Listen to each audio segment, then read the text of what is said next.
Welcome to the dvm360. I'm Senior Content Specialist, Dr. Heather Biele. Lincoln Memorial University has named Dr. Glen F. Hoffsis Dean of its new College of Veterinary Medicine program, slated to open in August.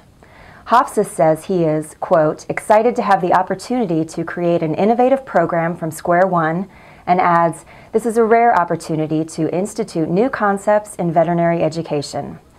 Lincoln Memorial University is a private, nonprofit liberal arts college founded in 1897 near Knoxville, Tennessee.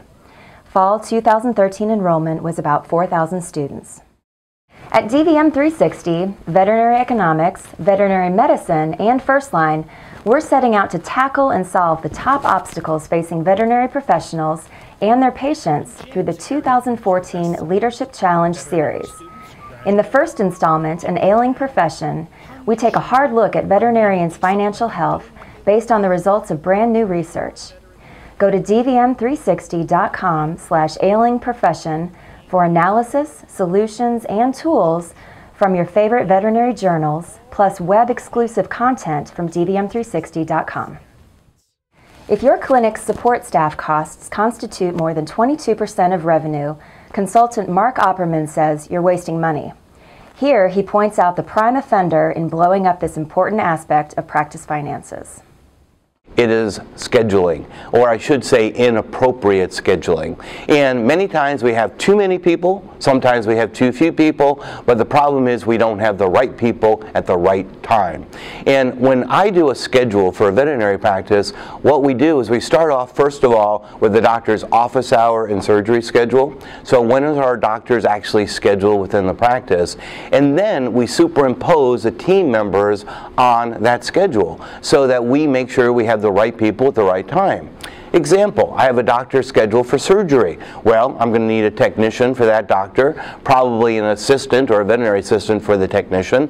We may very well need a receptionist in the practice as well. And then I have another doctor that's doing outpatient office hours. I'm going to need an exam room assistant for that doctor, potentially another receptionist as well. So the schedule needs to be predicated on the doctor's office hour and surgery schedule. That is number one.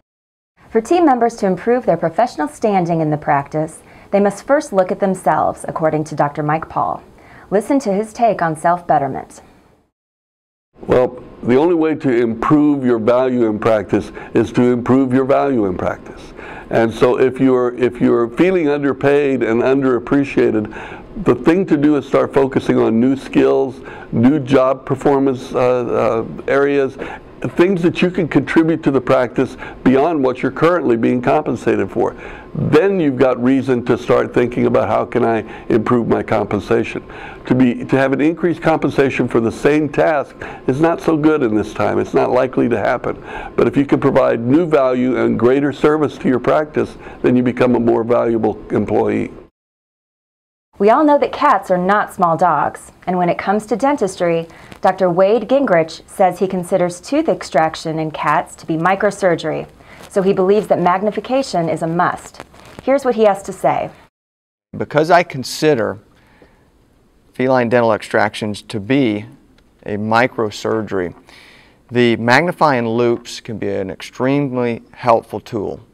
Okay, and what this is going to allow you to do is see some of the microanatomies that you're going to encounter during dental extractions in cats. You can find these through any distributor. They are fairly affordable, and they'll pay for themselves when you find that it's going to make you more efficient in your surgical procedures, and it's going to reduce some of the chances of complications. So I feel that every surgeon that's performing feline dental extractions should have a good pair of magnifying loupes. I use a 2.5 magnification. That's probably the most universal type of magnification that you could have in a magnifying loupe. Some people would prefer stronger magnification, such as a 3.5 to 4.5 strength, but I prefer the 2.5. It also gives me a little bit wider field of view. We hope you've enjoyed this edition of The Five. If you have suggestions for future shows, email us at dvm360@advancedr.com. And for the latest news, medicine, and business information, be sure to visit dvm360.com every day. to let me know it's actually the camera's rolling. Well, it is. Oh. And always like give me like a something to let me know it's actually the camera's rolling. Well, it is. Oh. So just dive in. Okay. Yeah, go ahead. We're ready. Alrighty. Welcome to the DVM. Give me a little more pause. Sorry. Oh, sorry. Welcome to the dvm360. I'm Senior Content Specialist, Dr. Heather Biele. Lincoln Memorial University has named Dr. Glen F. Hoffsis Dean of its new College of Veterinary Medicine program, slated to open in August. Hoffsis says he is, quote, excited to have the opportunity to create an innovative program from... Okay. So that was